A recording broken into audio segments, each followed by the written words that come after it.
अब हम लोग धारामापी का वोल्ट मीटर में रूपांतरण समझते हैं। तो वोल्ट मीटर एक ऐसा यंत्र है जो वैद्युत परिपथ के किसी खंड का विभवांतर नापता है। मान लीजिए कई प्रतिरोध जुड़े हुए हैं तो किसी भी प्रतिरोध के किन सिरों का विभवांतर नापता है ये वोल्ट मीटर।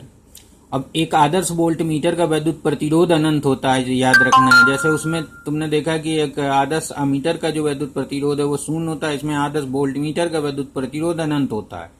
अब चूंकि वोल्ट मीटर को व्यवहार में आदर्श वोल्ट मीटर प्राप्त करना संभव नहीं है, क्योंकि अनंत प्रतिरोध अगर हम प्राप्त करना चाहें तो बहुत अधिक फेरे कुंडली में लगाने पड़ेंगे, और बहुत अधिक फेरे लगाने से कुंडली का आकार बहुत बड़ा हो जाएगा, यानी वोल्ट मीटर का साइज बहुत बड़ा हो जाएगा। इसलिए व्यवहार में प्राप्त नहीं किया जा सकता, केवल ये।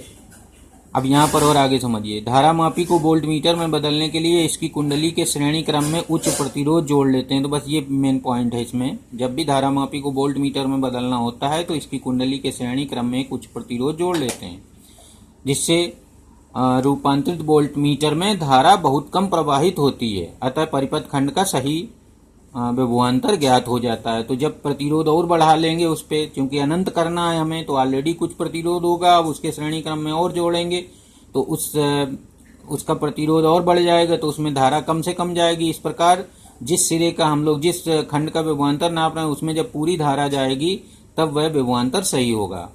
और अगर इसका प्रतिरोध कम रहा तो वह कुछ न कुछ धारा वोल्ट मीटर ले लेता है, तो विभवांतर जो नापा गया होता है वो थोड़ा सा कम हो जाता है। इसलिए अनंत प्रतिरोध कहा जाता है आदर्श वोल्ट मीटर का। अनंत होगा प्रतिरोध तो पूरी की धारा उस खंड में जाएगी, उस प्रतिरोध में जाएगी और विभवांतर सही आएगा। लेकिन अनंत अगर प्रतिरोध, मान लीजिए अनंत प्रतिरोध अगर वोल्ट मीटर का हो गया, तो अनंत प्रतिरोध होने पर उसमें धारा नहीं प्रवाहित होगी। तो जब कुंडली में धारा नहीं जाएगी वोल्ट मीटर के, तो उसमें कोई विक्षेप भी नहीं होगा, तो हम लोग वोल्ट विभवांतर नहीं माप पाएंगे। इसलिए ये बात संभव नहीं है अनंत प्रतिरोध वाली।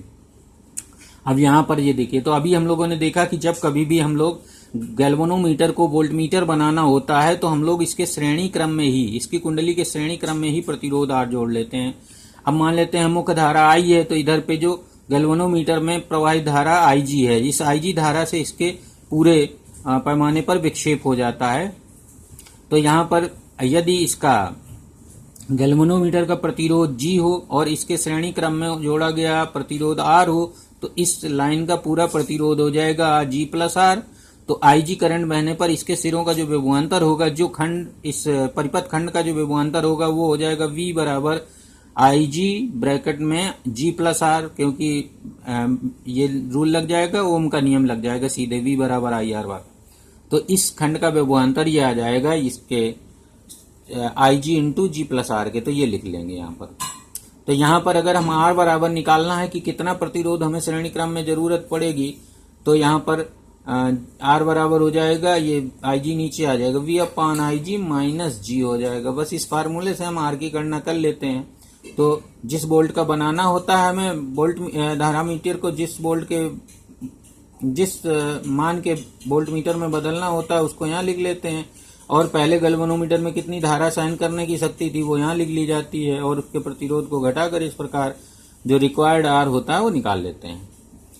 अब वोल्ट मीटर का V वोल्ट पराश का वोल्ट मीटर बनाने के लिए धारामापी के श्रेणी क्रम में VG/IG माइनस G प्रतिरोध जोड़ने की आवश्यकता होगी। तो ये तो यही बात लिख दी गई है।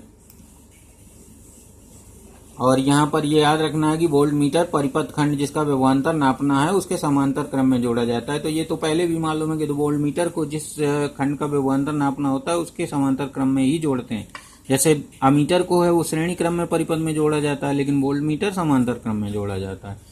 तो इसी फार्मूले पर आधारित सवाल आते हैं, तो सवालों की अधिक प्रैक्टिस करनी है आप।